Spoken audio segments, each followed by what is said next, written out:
Hello everyone, welcome to our podcast. तो देखिए, आज का जो हमारा पॉडकास्ट होने वाला है काफ़ी ज़्यादा एंटरटेनिंग होने वाला है, लेकिन उससे ज़्यादा मोटिवेशनल होने वाला है। क्योंकि सक्सेस सक्सेस सक्सेस, देखिए ये जो वर्ड है ना, इसके बारे में बात हर कोई करता है और लाइफ में अचीव हर कोई करना चाहता है, लेकिन कहीं ना कहीं इसके पीछे की जो जर्नी है ना, उस पर कोई बात नहीं करता। इसके पीछे की जो मेहनत है, दिन रात जो एक कर कर पसीना बहाकर एक सक्सेस मिलती है एक इंसान को, एक जब वो अचीव करता है, उसके बारे में, उसके पीछे की कहानी कोई डिस्कस नहीं करता।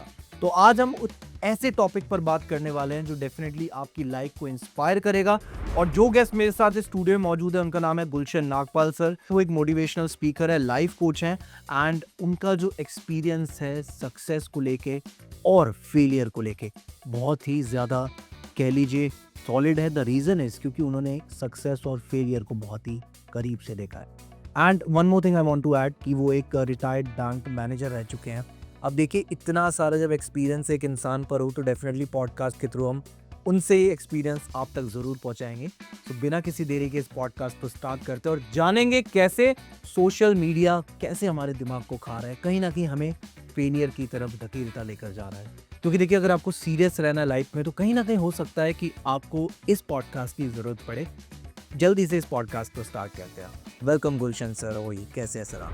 तो सर, पहले तो मेरा क्वेश्चन लेकिन आपसे ये रहेगा कि देखिए, हम यूथ की बात करते हैं, आज की डेट में हम यंगस्टर्स की बात करते हैं। सबके दिमाग में आता है कि यार मैं स्टार्टअप करूं, मैं फाउंडर बनूं, मैं कंपनी खोलूं, मैं बिजनेसमैन बनूं। चीजें आसान नहीं है, दैट एवरीवन नो। लेकिन जब एक इंसान प्लानिंग करता है, उस प्लानिंग के साथ साथ एक वर्ड आता है एग्जीक्यूशन का। एग्जीक्यूशन के बारे में इंसान क्यों नहीं सोचता इतना? क्योंकि प्लानिंग तो बहुत इजीली हो जाती है, लेकिन एग्जीक्यूशन इतना टफ क्यों है, ये मैं आपसे जानना चाहूंगा। क्योंकि प्लानिंग पेपर्स पर होती है और एग्जीक्यूशन जो है वो रूट कॉज लेवल पे होता है। और प्लानिंग के टाइम पे हम बहुत एक्साइटेड होते हैं, एग्जीक्यूशन का टाइम आता है तो उसमें जो छोटी छोटी प्रॉब्लम्स आती हैं उसे डिस्ट्रैक्ट करती हैं वो, तो इस वजह से एग्जीक्यूशन मुश्किल है। और फिर दूसरी बात, जो श्रेष्ठ होता है, जो बेस्ट होता है लाइफ के लिए, वो मुश्किल होता ही है। बेस्ट चीजें मुश्किल होती है। अब आप सुबह उठने का आपको आइडिया आता है, प्लानिंग करते हैं आप रोज कि मैं सुबह अर्ली मॉर्निंग उठूंगा, वॉक पे जाऊंगा, जिम जाऊंगा, आप ट्रैक सूट खरीदते हैं, शूज खरीदते हैं। लेकिन जब सुबह उठने का टाइम आता है, उसे एग्जीक्यूशन का टाइम आता है, तो फिर एक्सक्यूजेज ढूंढते हैं आप,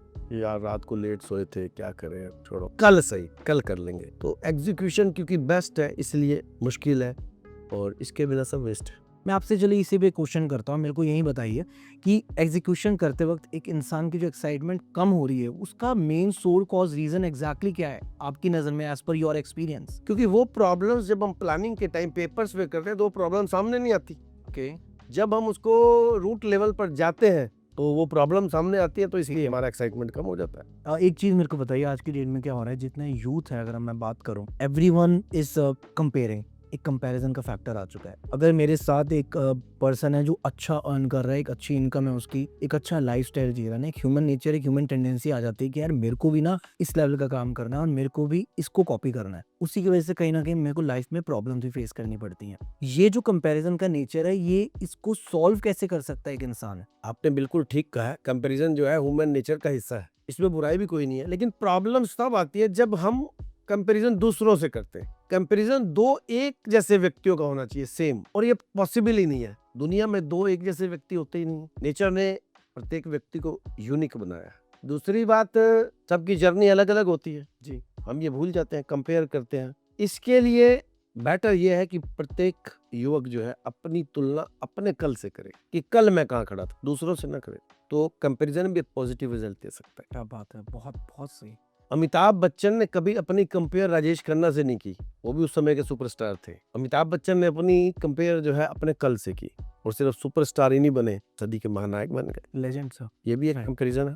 बिल्कुल सही। और बहुत अच्छी बात कही आपने कि दिस इज अ रियलिटी, कि अपनी पास्ट लाइफ से आप कितना आगे बढ़े हैं वो देखना चाहिए इंसान को। देखिए, आज की डेट में everyone is consuming screen time, बहुत देर देर तक स्क्रीन टाइम देखते हैं। कहीं ना कहीं कह लीजिए सोशल मीडिया ही हमारी आधी जिंदगी हो गई है, और कुछ कुछ कुछ लोगों के लिए तो पूरी जिंदगी बन चुका है। मैं आपसे ये जानना चाह रहा हूँ कि सोशल मीडिया कहीं ना कहीं क्या हमारी लाइफ में एक फियर फैक्टर भी इंक्रीज करता है या उसको बढ़ाता है? फोमो एक टर्म है, फियर ऑफ मिसिंग आउट। ये टर्म जो है सोशल मीडिया की दी हुई है। जब हम लोगों की सोशल मीडिया पे पार्टियां देखते हैं, सेलिब्रेशन देखते हैं, अचीवमेंट्स देखते हैं या आउटडोर फोटोज देखते हैं, तो हमारे अंदर एक डर पैदा होता है कि यार हम कहीं पीछे तो नहीं रह गए, हम कहीं पीछे तो नहीं रह गए, इनकी लाइफ तो बहुत अच्छा चल रही है।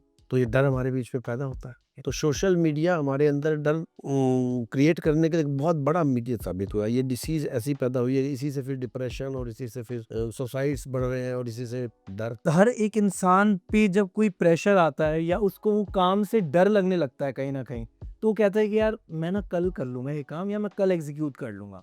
ये जो माइंडसेट और ये टेंडेंसी है कल वाली, इसको आज में कन्वर्ट कैसे करें हम? और ये हमारे साथ भी होता है पर्सनली, हम भी कहते हैं यार छोड़ना कल देखेंगे, तो ये कल वाला फैक्टर इसको ठीक कैसे करें? ये एक्चुअली जो कल कहने का एटीट्यूड है ना, ये एक डिफेंसिव मैकेनिज्म है। हम इससे अपनी जिम्मेदारियों को पोस्टपोन करते हैं, एक्सटेंड करते हैं और ये भूल जाते हैं कि भाई जब भी कल आएगा आएगा तो आज बन के।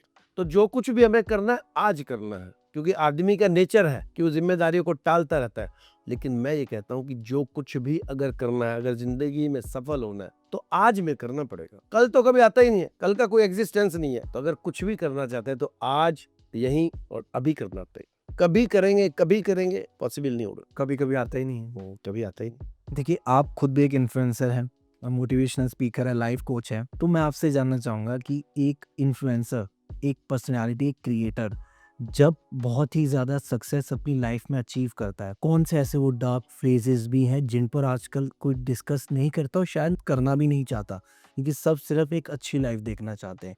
कौन से वो डार्क फ्रेजेस हैं, थोड़ा सा आप बता सकते हैं? इन्फ्लुएंसर जब सफलता के शिखर पर होता है तो उसके लिए डार्क फेस वो हो सकता है जब वो लोगों को मोटिवेट कर रहा होता है, लोगों को टारगेट अचीव करने के लिए मोटिवेट कर रहा होता है। तो उसकी जब कोई पर्सनल ऐसी बातें सार्वजनिक हो जाए जो उसकी वीडियो से, जो उसके लेक्चर से मैच ना करती हो और सोशली एक्सेप्टेबल ना हो, तो ये फेस उसके लिए बड़ा डार्क फेस होता है। क्योंकि ऐसे में रातों रात लोग खिलाफ हो जाते हैं, रातों रात लोग सैकड़ों ऐसे कमेंट आने लगते हैं जो एक्सेप्टेबल नहीं होते और फॉलोअर्स और सब्सक्राइबर्स रातों रात गिरने लगते हैं। और सबसे बड़ा डार्क फेस वो इसलिए भी होता है कि वो ये सारी बातें किसी से शेयर नहीं कर सकता। आपने सुना होगा 2023 में विवेक बिंद्रा, उनकी मैरिड लाइफ से संबंधित एक कंट्रोवर्सी खड़ी हुई थी, उनकी वीडियो वायरल हो गई थी और फिर बाद में उनकी वाइफ ने जो है उनके अगेंस्ट एक डोमेस्टिक वायलेंस का FIR भी लॉन्च कराया था।